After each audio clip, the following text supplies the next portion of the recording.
আজকে পাহাড়ে স্নান করতে গিয়ে আর একটু জন্য আমি জলে ডুবে মরেই যেতাম। চলো বন্ধুরা, গল্পটা তোমাদের একটু শুরু থেকে বলা যায়। এই সেটা ভাঙা গরমে ভাইকে ফোন করে বললাম, ভাই তুই বাড়ি থেকে ফটাফট বাড়া। ভাই বললো যে প্রীতম দা কি হয়েছে বলো। আরে ভাই আজকে যা গরম পড়েছে না, আজকে তো পাহাড়ে যেতেই হবে ঝর্ণা জলে স্নান করতে। কিছু দূর যেতেই আমাদের সামনে ট্রেন চলে এলো। পুরো আধ ঘন্টা দাঁড়ানোর পর দেখি যে এটা তো ছোট্ট একটা ইঞ্জিন, মানে আর কি কপালটা খারাপ থাকার একটা লিমিট থাকে, সেই লিমিটটাও আমার ক্রস হয়ে গেছে। যাই হোক, ভালো খবর হলো এটা যে আমরা ভালো মতন পৌঁছে গেছি। আর এখানে এসে দেখি যে বাপরে প্রচন্ড ভিড় এখানে। তারপর ঝর্ণার নিচে বসতে ভাই আমি শ্বাসই নিতে পারছিলাম না, আমার দমটা পুরো আটকে আটকে যাচ্ছিল। তাই আর কি আমি সাইডে গিয়ে ফটাফট একটা ঝাঁপ মেরে দিই জলে। জল থেকে বেরিয়ে মনে হলো ভাই একটা আমি নতুন জীবন পেয়েছি। তারপর সবাই মিলে যা ডান্স শুরু করলো।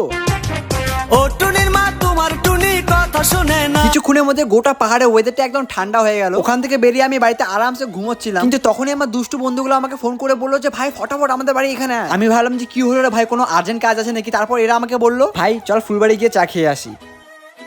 এই সমস্ত জিনিস দেখে মাঝে মাঝে আমার মনে হয় এরা আমার বন্ধু তো আদেও। চা খেয়ে আমাদের কারোরই মন ভরলো না, তাই কি অন্য খাবার খুঁজতে খুঁজতে আমরা চলে এলাম অন্য একটা দোকানে, যেখান থেকে আমরা এক প্লেট কুরকুরে মোমো অর্ডার করলাম। আর সুমিত আমাকে বাইসেপ দেখিয়ে ফ্লেক্স করছে, সঙ্গে এটা বলছে যে ভাই ব্রেকআপের পর জানিস সেই লেভেলের বডি হয়। এই খুশিতে চলো একটা গান গাওয়া যাক। ভাইয়া ও আসতে কেন